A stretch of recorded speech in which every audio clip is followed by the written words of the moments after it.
आपण नेहमी इथं जमत असतो. तर आजच्या कार्यक्रमासाठी मार्गदर्शन करण्याची विनंती मी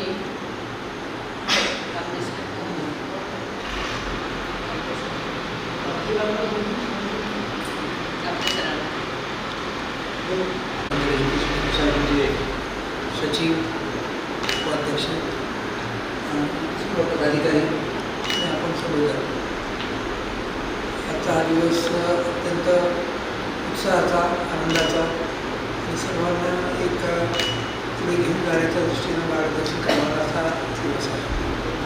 या संस्थेचे आपण सर्व आधारस्तंभ आहात. आपण आजवर आपल्या आयुष्याचा फार महत्त्वाचा भाग या संस्थेसाठी दिलेला आहे. आज ही संस्था खूप ओळखला आलेली आहे. केवळ नांदेड जिल्ह्यातच थोडे मराठवाड्यातच थोडे महाराष्ट्रात या संस्थेचं वेगळं असं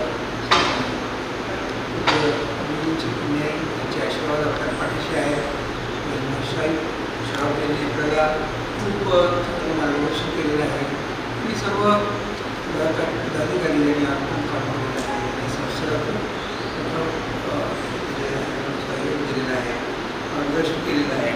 त्यामध्ये आजचे पदाधिकारीसुद्धा अत्यंत उत्साही नवीन कल्पना सतत पुढे मार्गदर्शन करणारे असे आहेत आणि आपण सर्वजण तुमच्या सगळ्यांच्या साहाय्यामुळं हा संस्था आहे. मला असं वाटतं की तुमच्या संस्थेचा काळ अत्यंत ऊर्जावस्थेचा आणि अत्यंत आनंदाचा असा राहणार आहे. आणि आपली जी काही जिद्द आहे, आपली जी तळमळ आहे, आपली जी श्रद्धा आहे, त्या सर्व गोष्टी संस्थेला अधिकाधिक पुढे नेणार आहे. आपल्या सर्वांना माहिती आहे की सध्याचा काळ हा खूप स्पर्धेचा, संघर्षाचा आणि अनेक गुंतागुंतीचा असा प्रकारचा सध्याचा काळ आहे. आपली एखादा पाया भरलेली केलेली आहे ती नेहमी आपल्या पाठीशी आहे. आपण सगळं काम करत असताना काहीतरी आपल्याला एक अदृश्यपणानं एक शक्ती आपल्या पाठीशी आहे असं आपल्या सगळ्यांना आपल्या सर्वांचं फार मोठं भाग्य आहे. आणि आपला एवढा सुंदर असा परिसर क्वचितच गुणवत्ता दाखवला असेल आणि तो अधिकाधिक चांगला करण्याच्या दृष्टीनं आपल्या सर्वांचे प्रयत्न चालत आहेत. नवीन संकल्पना सगळ्या नव्या गोष्टींवर आपला अनुभव उत्साह आहे आणि आपण हे सर्व जिद्दीनं करीत आहात. आणि पुढच्या काळामध्ये आपल्याला खूप काही करावं लागणार आहे. या सगळ्या स्पर्धेचा आणि संघर्षाचा अशा प्रकारचा काळ आहे. आपल्याला पाहिल्यावर मला इतके असं वाटतं की आपल्यामध्ये ती जिद्द आहे, ती शक्ती आहे, इच्छाशक्ती आहे आणि आपण सर्व म्हणजे अनेक वर्षात त्यांचं एक अदृश्य मार्गदर्शन नेहमी आपल्या पाठीशी आहे. आणि आपण सगळे केवळ कामाचा काम म्हणून काम करत नाही. त्याच्या पाठीमागे एक प्रकारची भावना आहे, ती अदृश्य भावना आपल्याला नेहमी पुढे घेऊन जात असते. ती आपल्याला कधी सोडून जात नाही. आणि त्याची जाणीव आपल्या सर्वांना आहे की आपण इतरांपेक्षा काहीतरी वेगळे आहोत आणि नेहमी आपला जो मार्ग आहे तो वेगळा आहे. म्हणजे आपण काय खरं पुढे अलौकिक आहोत अशातला भाग नाही आहे, परंतु आपण एक विशिष्ट मार्गानं ध्येयानं नेहमी प्रेरित झालेले लोक आहोत आणि तो मार्ग आपण कधीच करणार नाही. पूज्यस्वामी रामानंद श्राप यांच्या त्यांचे आशीर्वाद आपल्या पाठीचे आहेत आणि माझ्या या दिनाच्या दिवशी आपण सर्वजण जवळ आहोत. आणि आपल्या सर्वांना पाहून मला खात्री अशी वाटते की आपण आतापर्यंत खूप मनापासून चांगलं काम केलेलं आहे, दैवादानं काम केलेलं आहे आणि तोच दैवाद, तीच श्रद्धा, तीच कामाची वृत्ती ही सगळी पुढे कायम राहणार आहे. संस्थेला एवढं एक स्थिर अवस्थेत राहून चालत नाही. सारखं जगात जे काही चाललेलं आहे, जगात जे काही सारखे बदल होत आहेत आणि त्या बदलांना अनुसरून आपली एक शक्ती वाढवत राहिली पाहिजे आणि ती क्षमता वाढवत राहिली पाहिजे. ही सर्व करण्याची क्षमता आपल्याकडे पाहिजे. मला असं वाटतं की निश्चितपणे आपल्याकडे आहे आणि हे सारखं करीत राहिलं पाहिजे. आपण नेहमीच काम तर करतो, घरामध्ये काम करतो, व्यवहार सगळं पाहतो, पण आपल्या संस्थेला कधीही दिसत नाही की आपल्या पाठीशी असते. संस्थेचं ध्येय, संस्थेचं जे एकत्र ध्येय, धोरण, कामाची पद्धती ही सर्व आपल्या सर्व लोकांच्या मनात पाठीशी असते आणि ती आपल्याला प्रेरणा देत असते.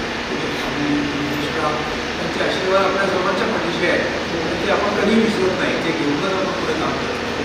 आणि आजच्या दिवशी आपण सर्वांना त्याची पुन्हा एकदा मी आठवण करून द्यावी अशा प्रकार नाही. आपल्या सदैव ही घेऊन जागृत आहे, त्याची प्रखर करावी.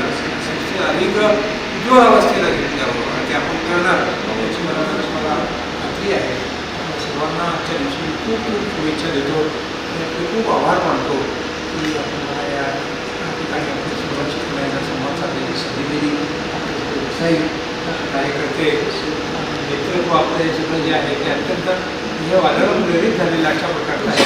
आणि आपल्या संस्थेला कधीही मागे पाहावं लागणार नाही. आपण नेहमी पुढे जाणार, पुढे आपण आपलं प्रगती होत राहील अशी मला खात्री आहे. ते करण्यामध्ये आपल्या सर्वांचा प्रत्येकाचा सहभाग आहे. ते केवळ एक व्यक्ती किंवा नुसतं नेतृत्व करीत असतं, ते सर्वांचं ते पाठबळ त्या पाठीमागे असणार, ते आपण नेहमी देत असणार. त्यामुळं आपल्या सर्वांना मी आजच्या दिवशी खूप खूप शुभेच्छा देतो. धन्यवाद.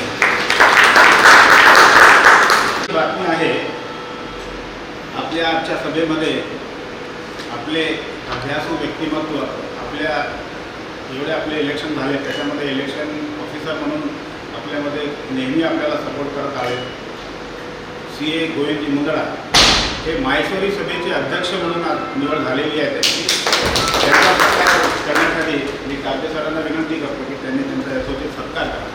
गोविंद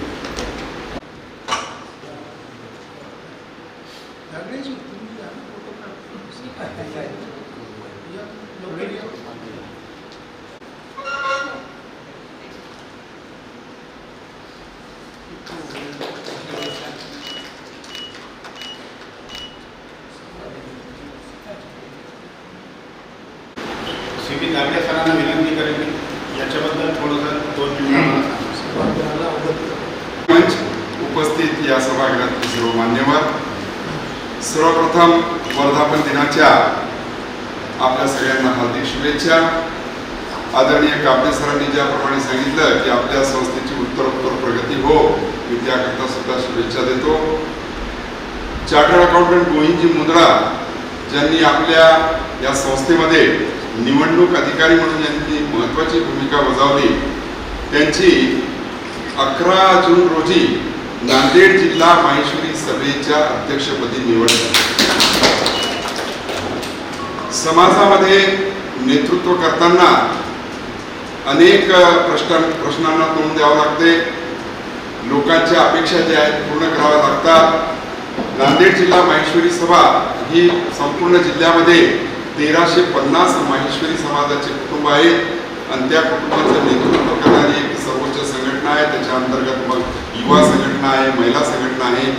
या संस्थेअंतर्गत नांदेड येथे माहेश्वरी भवनाची निर्मिती झालेली आहे. त्याचप्रमाणे इथे छात्रावास व्हावे त्यासाठी सुद्धा नांदेड जिल्हा माहेश्वरी सभा प्रयत्न करते. शिक्षणामध्ये समाजातील विद्यार्थी पुढे यावे याकरता इथे शिक्षण सुद्धा आहे. दरवर्षी 8 ते 10 लाख रुपये या शिक्षण संस्थेअंतर्गत विद्यार्थ्यांना शिष्यवृत्तीच्या माध्यमाने मदत केली जाते.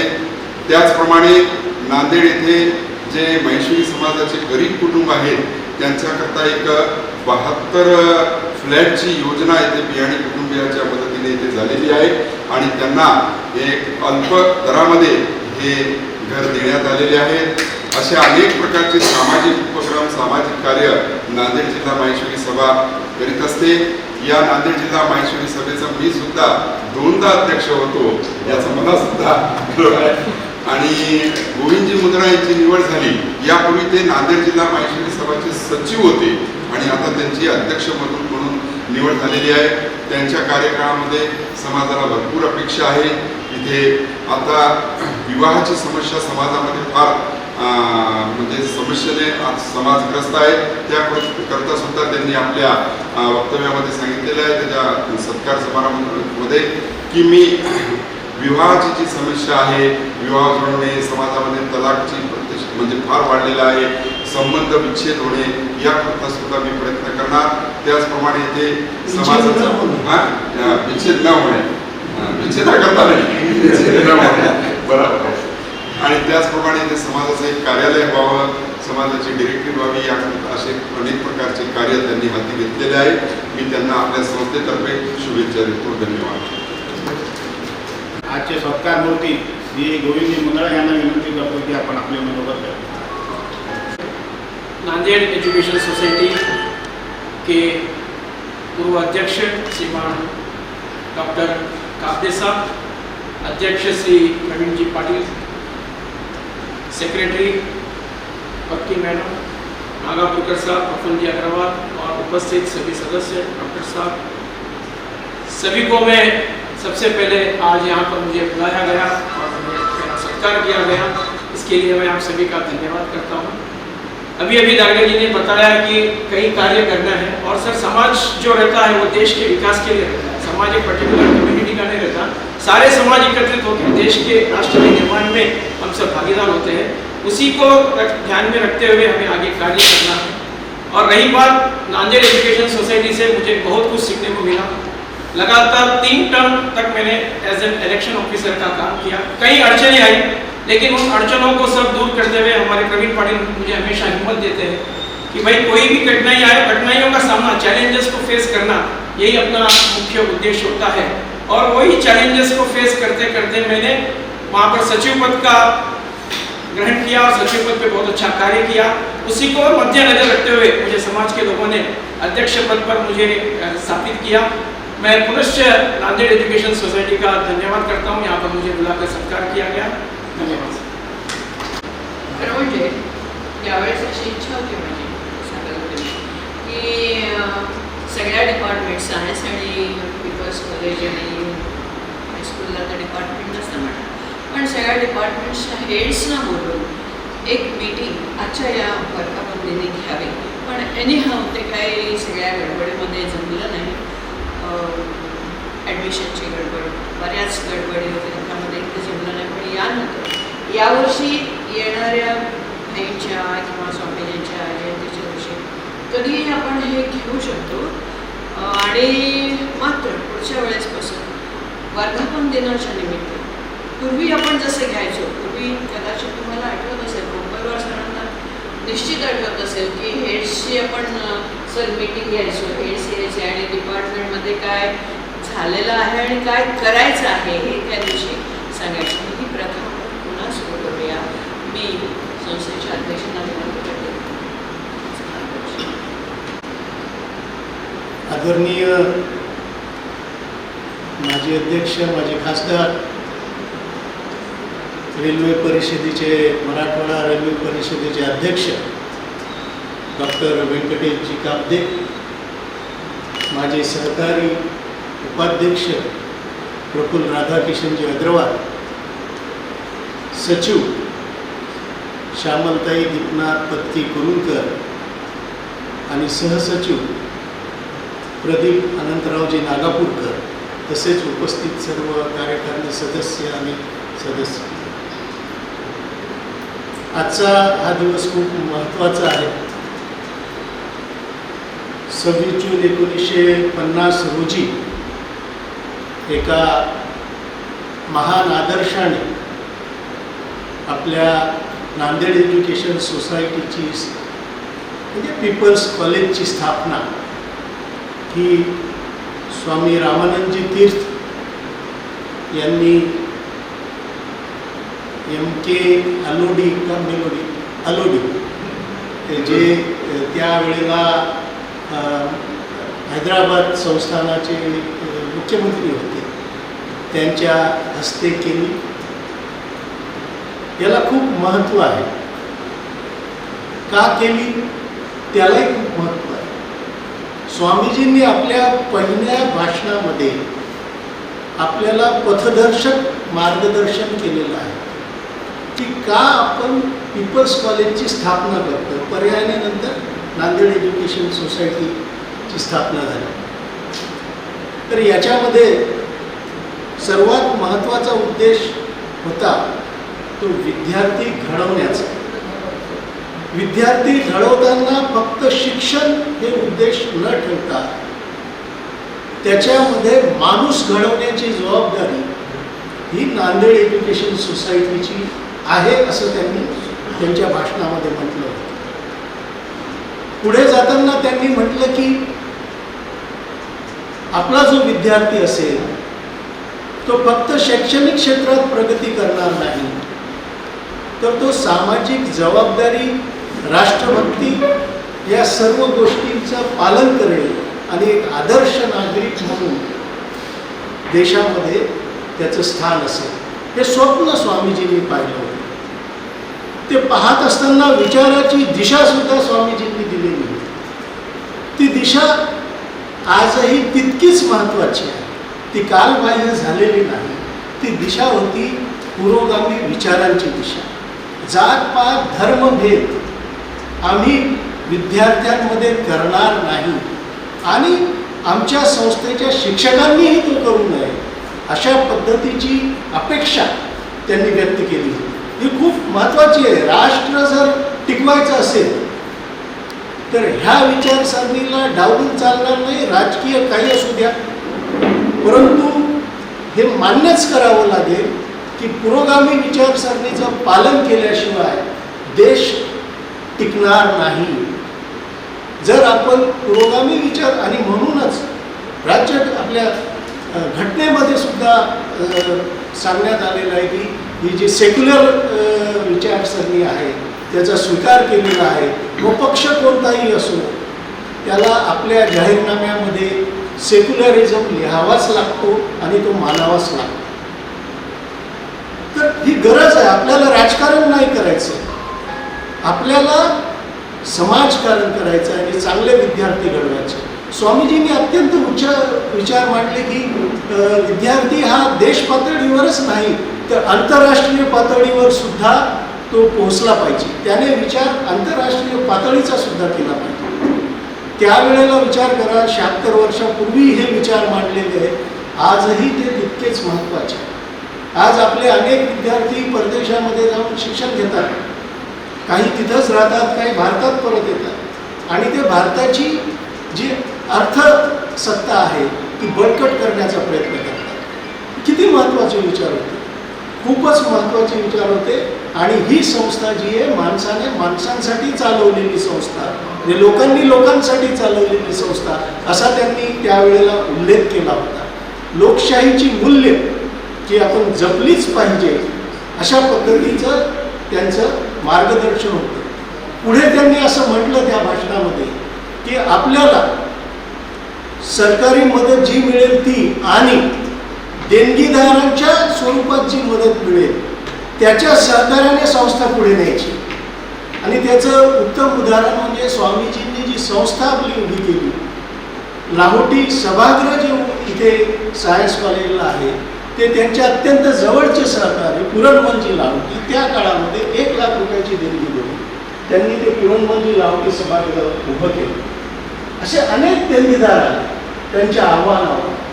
तर अनेक वेळेला माझं असं मत आहे की अनेक वेळेला आपण विचार करतो की सगळीकडे ज्या पद्धतीने संस्था चालत आहेत, नोकर भरतीमध्ये पैसे घेतले जातात, इतर गोष्टीमध्ये पैसे घेतले जातात, तर त्याच्यातनं संस्था उभी केली पाहिजे असं आपल्यापैकी काही जणांचं मत असू शकतं. परंतु हे भाषण एकदा वाचा, स्वामीजींचं भाषण एकदा वाचा. त्यांनी जे म्हटलेलं आहे सोपी गोष्ट नाही आहे. तत्वांवर आधारित 76 वर्ष पूर्ण करणं ही सोपी गोष्ट नाही आहे आणि हे करून दाखवलेलं आहे. नांदेड एज्युकेशन सोसायटीने आपल्या कार्यकाळामध्ये हे करून दाखवलेलं आहे. खूप खूप महत्त्वाचं आहे. त्यामुळे ते आदर्श काकांनी मला सांगितलं होतं. असंच माझे मित्र म्हणायचे की कसं होईल. मी काकांना मागच्या 12 लोकांच्या भरतीच्या वेळेला म्हटलं होतं, काका असं असं म्हणतायत काही जण की आपण पैसे घ्यायला पाहिजे नोकर भरतीमध्ये. काका म्हणले हे माझ्या आयुष्यात तर शक्य नाही, तू पण करायचं नाही. मला स्पष्टपणे सांगितलं. आणि मी माझ्या वडिलांचा आणि काब्दे काकांचा मनापासून आदर करतो. त्यामुळे कृपया मला हे सांगण्याच्या भानगडीत माझ्या मित्रांनी जाऊ नये. त्यांचं कदाचित काळानुरूप बरोबरही असू शकतं, परंतु मला बदलण्याचा कोणीही प्रयत्न करू नये. मी त्या विचारांवर ठाम आहे, मरेपर्यंत ठाम आहे. त्यामुळे कसलं दुष्कृत्य किंवा तुम्ही सत्कृत्य म्हणू शकता ते मी करणार नाही. वेळ प्रसंगी जर तसा प्रसंगच आला तर मी माझा राजीनामा देऊन मोकळा होऊन जाईल, परंतु तसलं कार्य मी करणार नाही. माझ्याकडून अपेक्षाही करू नये. डोनर आपण करून दाखवलं ना. जेव्हा आपल्यासमोर उदाहरण आहे, कोटी कोटी रुपये इथे इन्व्हेस्ट झालेले आहे. आता जे क्रिकेटचं ग्राउंड होत आहे तिथे 40 लाखाच्या वर देणगीदारांच्या याच्यातनं इन्व्हेस्टमेंट होते, ते उभं राहत आहे. त्याच्यातनं उत्पन्नाचे सोर्सेस निर्माण होणार आहे, मोठ्या प्रमाणात उत्पन्न निर्माण होणार आहे. त्यामुळे अशा चुकीच्या मार्गाने जाणं खूप सोपं आहे, काहीच लागत नाही. परंतु सत्याच्या मार्गावर जाण्यासाठी खूप परिश्रम घ्यावे लागतात. आम्ही कुटुंब म्हणून सदाशिव पाटलाचं ते भोगलेलं आहे. आणीबाणीमध्ये जर माझे वडील चूप बसले असते, इंदिरा गांधी विरुद्ध जर घोषणाबाजी केली नसती कलेक्टर ऑफिसच्या झेंडावंदनानंतर, तर ते कदाचित जेलमध्ये गेले नसते. त्यांना माहिती असताना, म्हणजे आताची परिस्थिती वेगळी आहे, तेव्हाची वेगळी होती. तेव्हा घोषित आणीबाणी होती आणि त्या घोषित आणीबाणीमध्ये प्रत्येकाला माहीत होतं की मी जर इंदिरा गांधी विरुद्ध बोललो तर मला जेलमध्ये जावं लागेल. त्या परिस्थितीमध्ये सदाशिवराव पाटलांनी, जेव्हा की माझी आई शिकलेली नव्हती, आम्ही लहान होतो, उत्पन्नाचे काही साधनं नव्हते. आज आपण किती विचार करतो, मला जेलमध्ये जावं लागलं तर माझ्या कुटुंबाचं काय नाही. मग मी ह्याच्या विरुद्ध बोलू की नको, त्याच्या विरुद्ध बोलू की नको, मी कमेंटला लाईक करू की नको, इथपर्यंत भीती आपल्या मनामध्ये दडलेली असताना त्या काळात त्याच्यापेक्षा जास्त मोठी भीती होती. आणि त्यामुळे तशा भीतीमध्ये सुद्धा सदाशिवराव पाटील, बालारामजी यादव असे जे लोक होते, चंद्रकांत मस्के होते, जनसंघाचे होते, ही सगळी मंडळी जी आहे तिथे त्यांनी आंदोलन केलं आणि त्यांनी तुरुंगवास स्वीकारला.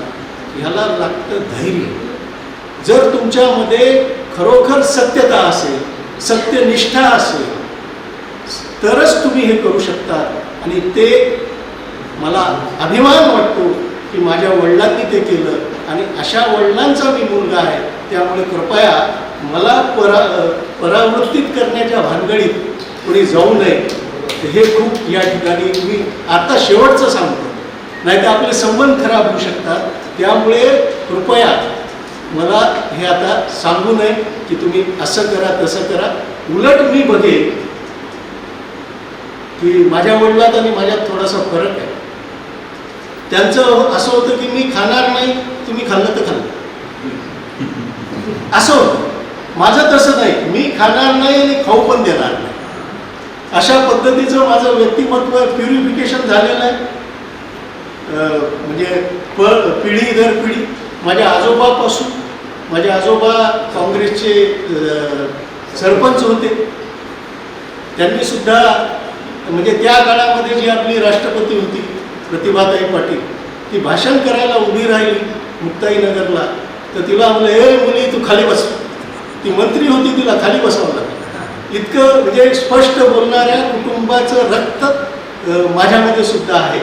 आणि त्यामुळे कुठेही म्हणजे शकतात, परंतु लक्षात ठेवा की नेहमी सल्ला दिल्याने आपले संबंध बिघडू शकतात. त्यामुळे एकदा सांगितलं बस, त्याच्या पुढे सांगायचं नाही. मी बदलणार नाही म्हणजे नाही. ह्याच्यामध्ये तुम्ही खात्री बाळगा.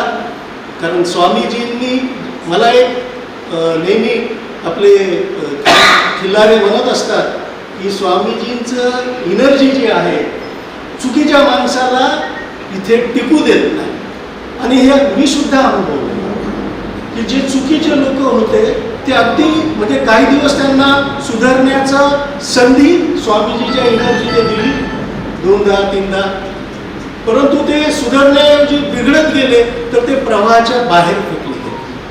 हे स्वामीजीची एनर्जी काम करते. तुमचं जे उद्देश आहे तो स्पष्ट असला पाहिजे आणि त्याच्यामध्ये कुठलाही म्हणजे आपण ज्याला म्हणतो की दुष्ट हेतू नसला पाहिजे. त्याच्यासाठी खूप महत्त्वाचं आहे.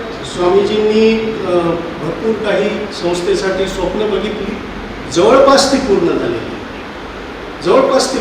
आहे. म्हणजे शेवटचं त्यांच्या यादीमधलं science college, people's college, arts, commerce, science, त्याच्यानंतर मुलांचं वसतिगृह आणि भोजनगृह. तर भोजनगृह इथे जे बॉईज हॉस्टेल आहे त्या ठिकाणी भोजनगृहसुद्धा कार्यान्वित नानाने त्यावेळेला केलं आणि ते अजूनही सुरू आहे. म्हणजे स्वामीजींची स्वप्न ही पूर्ण झालेली असं म्हणायला काही हरकत नाही. आता उलट आपल्यावर नवीन स्वप्न बघण्याची जबाबदारी आहे, नवीन मार्ग स्वीकारण्याची जबाबदारी आहे. पण ते स्वीकारत असताना प्रामाणिकपणाची तितकीच आवश्यकता. म्हणजे आज आपल्यापेक्षा काही संस्था मराठवाड्यामध्ये ह्या अकॅडमिकली पुढे गेलेल्या आहेत.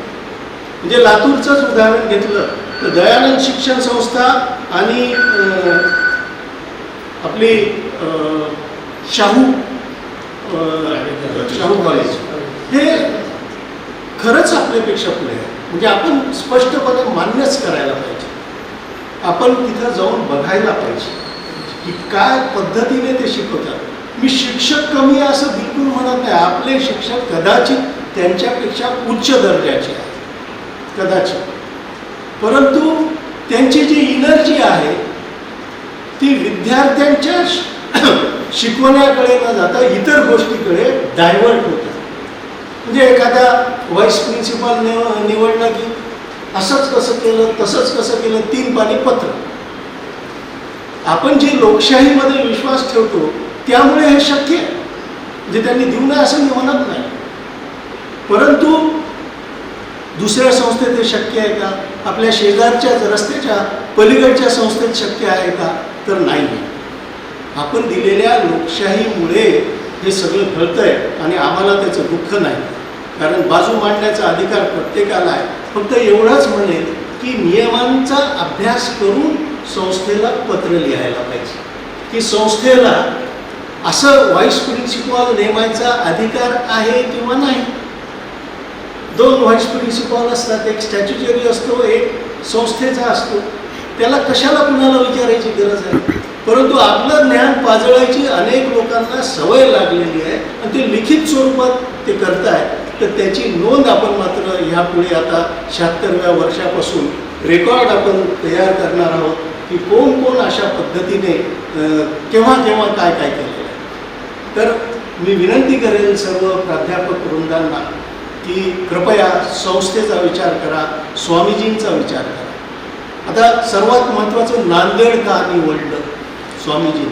स्वामीजी तर मराठवाडा मुक्ती याचे मुख्य नेते होते संग्रामाचे, पण नांदेडच का निवडलं?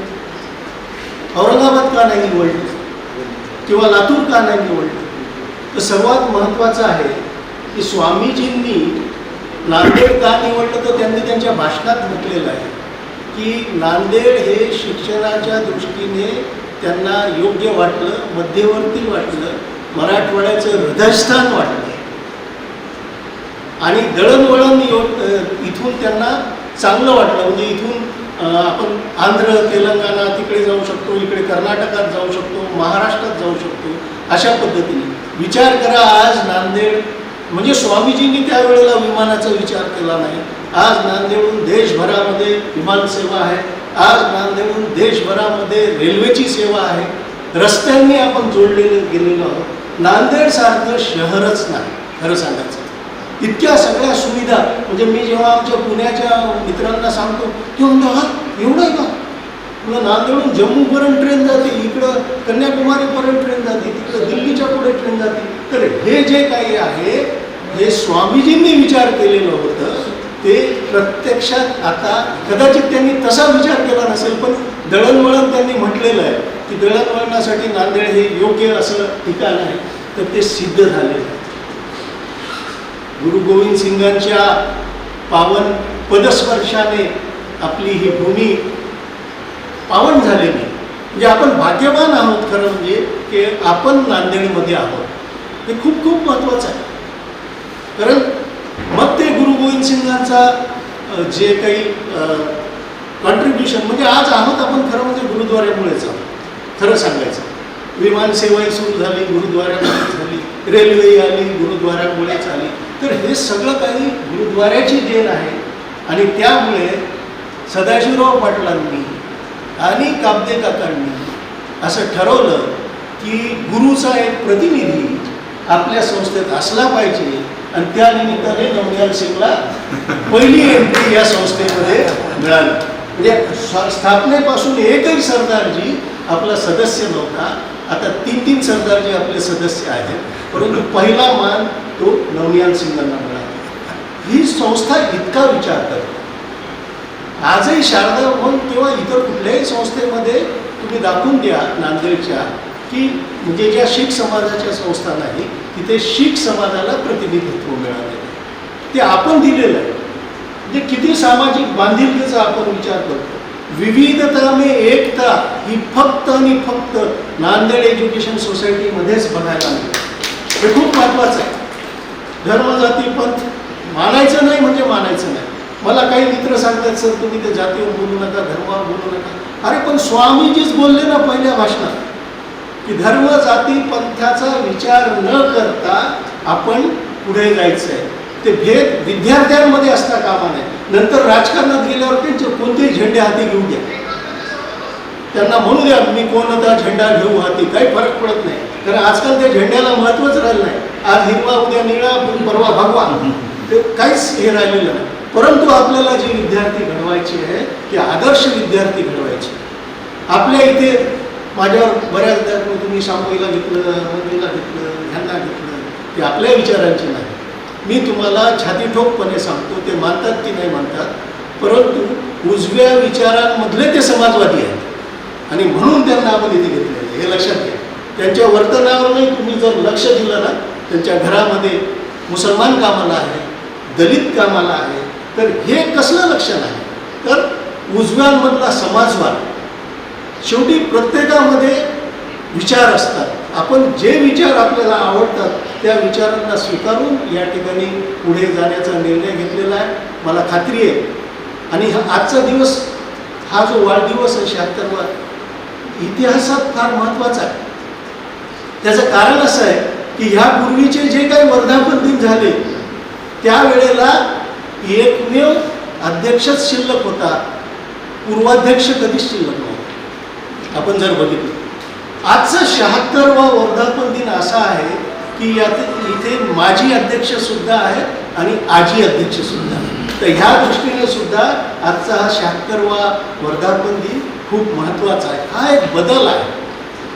जी काही परंपरा चालू होती ती परंपरा मोडून डॉक्टर व्यंकटेश काब्दे सरांनी आपला राजीनामा देऊन माझ्यावर जी जबाबदारी स्वीकारली आहे, दिलेली आहे, ती मी नम्रपणे स्वीकारलेली आहे. मी या निमित्ताने परत एकदा काकांना सांगू इच्छितो की काका, तुमच्या नावाला धब्बा लागेल असं मी काहीही करणार नाही, असं मी काहीही करणार नाही. या ठिकाणी आज आमचे मित्र म्हणजे आमचा जन्मदिवस एकच आहे, वर्ष वेगळं आहे. 28 जुलै आमचे मुंदडाजी आणि मी, आमचा 28 जुलै हा जन्मदिवस आहे. तर त्यांचा सत्कार या ठिकाणी आपण ह्याच्यासाठी केला. म्हणजे काही जणांना वाटेल माहेश्वरी सभा आपला काय संबंध, तर त्यांचा सत्कार ह्याच्यासाठी केला की ते आपल्या परिवाराचे सदस्य आहेत. ते आपल्या परिवाराचे सदस्य आहेत आणि आपला परिवाराचा सदस्य, जसं शांभवी नगरसेविका झाली, सगळ्यांना आनंद झाला, डावं उजवं काही आलं नाही त्यामध्ये, सगळ्यांना आनंद झाला, तसंच मुंदळाजी जे आमचे हे झाले माहेश्वरी सभेचे अध्यक्ष, त्याचा आम्हाला सार्थ अभिमान आहे. आणि त्यांच्याकडून आम्हाला अपेक्षा आहे, त्यांनी फार चांगलं सांगितलं की आम्ही फक्त आमच्या समाजाचा विचार नाही करत. हेच तर देशाला पाहिजे ना, की फक्त स्वतःच्या समाजाचा विचार करू नका, इतर समाजाचा देखील विचार करा. माहेश्वरी समाजाकडून शिकलेलं आज जे काही मी आहे आर्थिकदृष्ट्या, ते फक्त आणि फक्त माहेश्वरी समाजामुळे आहे. माझे अनेक माहेश्वरी मित्र, मग त्यांच्यासोबत बसणं उठणं असल्यामुळे आपली आर्थिक बाजू कशी बळकट करावी हे मला त्यांच्याकडून शिकायला मिळालं. आणि तेच तत्व मी संस्थेत पाहिलं की चुकीच्या मार्गाने न जाता आपण आपली आर्थिक बाजू कशी हे करावी. दुसरं आहे माहेश्वरी समाजाचं वैशिष्ट्य म्हणजे दानत्व, दान देणे. हे फार मोठं म्हणजे गुण आहे माहेश्वरी समाजाचा, फार मोठा गुण आहे. त्यामुळे ते सुद्धा त्यांच्याकडून शिकलो, दान द्यायला पाहिजे. दान दिल्याने तुम्ही लहान होत नाही, कदाचित महान होता, हे पण तितकंच महत्त्वाचं आहे. त्यामुळे म्हणजे आर्थिकदृष्ट्या आपल्याला भीती असते की पैसे माझ्याकडे काही राहणार नाही, पण माझा अनुभव सांगतो पैसे वाढल्याने पैसे वाढतात. हा माझा स्वतःचा अनुभव आहे, काकांचा अनुभव आहे. त्यामुळे उलट फक्त दाबून ठेवू नका, ते वाटा. तुम्हाला वेळ मिळाला तर फेसबुकवर जाऊन प्रकाश नीलानीचं कालचंच पोस्ट आहे ते बघा. त्याने त्याच्यात दिलेलं आहे की एक श्रीमंत शेठजी, भरपूर पैसा असतो, सगळ्या ज्ञानी लोकांना बोलवतो आणि त्यांना म्हणतो की हे मी कसे घेऊन जाऊ स्वर्गात. सगळे येतात म्हणून डोकं फिरलं का, कुणी काय म्हणतं, कुणी काय म्हणतं, की कसं काय काही विचार. मग तिच्यातला एक जण म्हणतो की काही नाही, तुम्ही फक्त कर्तव्य करा. कुठलं कर्तव्य?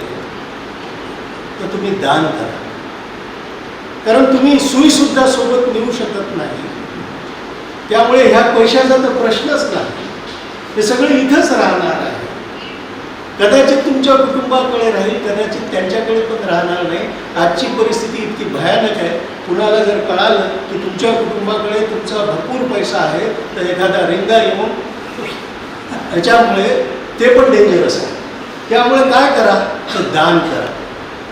तर दान हे खूप महत्त्वाचं आहे आणि अशा दानी लोकांपर्यंत पोहोचण्याची जबाबदारी आपली.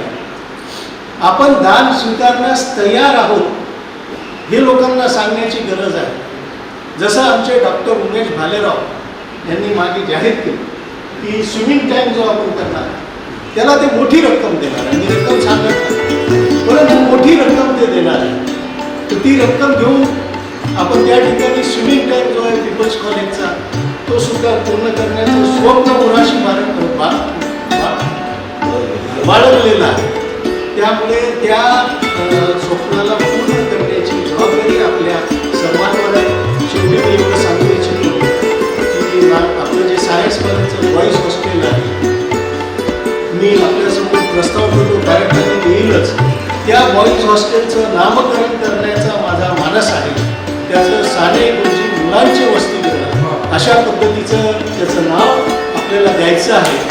आणि त्याच्यात नाव याच्यासाठी बदलायचं आहे की आपली विचारांची दिशा रस्त्याने येणाऱ्याला सुद्धा, गिऱ्हाईकाला सुद्धा समजली पाहिजे. त्या हिशोबाने आपण साने गुरुजींचं नाव त्या ठिकाणी द्यायचं आहे. जी घरामध्ये आपण सगळ्या तिन्ही वेळेमध्ये लावलेलीच आहे. अशा पद्धतीने आपलं मार्गक्रमण ठामपणे आपल्याला यापुढे करायचं आहे. आणि मला खात्री आहे दुसरं महत्त्वाचं की शिंदे बंधूंवर फार मोठी जबाबदारी सायन्स कॉलेजची आहे. मी जेव्हा शिंदे बंधू म्हणतो तेव्हा LP शिंदे आणि AT शिंदे हे दोन शिंदे तुझ्याकडे. तर या दोन शिंदेंवर इतकी महत्त्वाची जबाबदारी आहे की 2027 आपण ॲटोनॉमस युनिट म्हणून कामाला सुरुवात करायची. आणि त्यामुळे जे ॲटोनॉमस आपल्याला करायचं आहे त्याच्यासाठी लवकरात लवकर मीटिंग घ्यायची आहे. YV जोशी परदेशात चाललेले 4 तारखेला, त्याच्या आधी आपल्याला बैठक घ्यायची आहे. प्रोसेस सुरू करायचं आहे. त्याचे फायदे अनेक आहेत.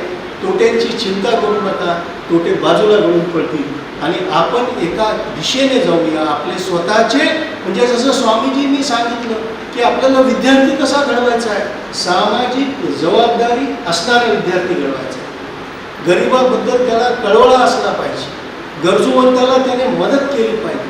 तर आपण आपले कोर्सेस डिझाईन करताना असा एखादा विषय, असा एखादा चॅप्टर, धडा सुद्धा टाकू शकतो आणि त्याच्यामधनं विद्यार्थ्यांना त्याचा अभ्यास परीक्षेच्या निमित्ताने करावं लागेल आणि ते जे स्वप्न स्वामीजींनी पाहिलं ते आपण पूर्ण करू शकतो. तिच्यातनं कितींवर परिणाम होईल तो भाग वेगळा, परंतु एकावर जरी झाला, जसं नेहरूजी म्हणाले होते, लाख निर्दोष सुटले तरी एकाला वाचवण्यासाठी आपण फाशी दिली नाही पाहिजे. अशा पद्धतीचा अप्रोच आहे. तर आपण सुद्धा शिक्षणाच्या बाबतीमध्ये हे ध्येय धोरण ठेवलं पाहिजे की आपण प्रयत्न करूया, आपण जातीपातीचं विष नको पेरूया, आपण फक्त माणूस घडवूया आणि त्याच्यामध्ये भारताबद्दल देशभक्ती ओतप्रोत भरलेली असेल. जेव्हाही आमच्या देशाला गरज असेल त्यावेळेला देशासाठी आहुती देण्यासाठी आमचा विद्यार्थी सदैव तत्पर असेल. अशा पद्धतीचा विद्यार्थी आपण घडवूया.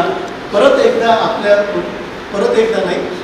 आपल्या सर्वांना 76व्या वर्धापन दिनानिमित्त मी नांदेड एज्युकेशन सोसायटीच्या वतीने आपणा सर्वांना खूप खूप शुभेच्छा देतो आणि आशा करतो की आपण त्याच मार्गावर पुढे जाणार आहोत, जाऊया आणि नवीन नांदेड एज्युकेशन सोसायटी घडूया. धन्यवाद. या 75व्या वर्धापन दिनानिमित्त मार्गदर्शन करण्यासाठी आलेले संस्थेचे माजी अध्यक्ष, विद्यमान अध्यक्ष पाटील, उपाध्यक्ष प्रफुल्ली, सचिव श्यामलताई आणि अध्यक्षांनी सांगितले की संस्थेचं ध्येय काय, गौरव काय आणि भविष्याची वाटचाल कशी त्यासोबत कात्रीसाहेबांनी ही संस्था पुढे जाणार आहे असा विश्वास व्यक्त करून आपल्याला आशीर्वाद दिलेला आहे. त्यामुळे आपल्याला पुढच्या काळामध्ये त्या दृष्टीनं पावलं टाकावी लागणार आहे. आपण सर्वजण या कार्यक्रमाला आलात त्याबद्दल आपले आभार व्यक्त करतो आणि अध्यक्षांच्या परवानगीने हा कार्यक्रम संपला.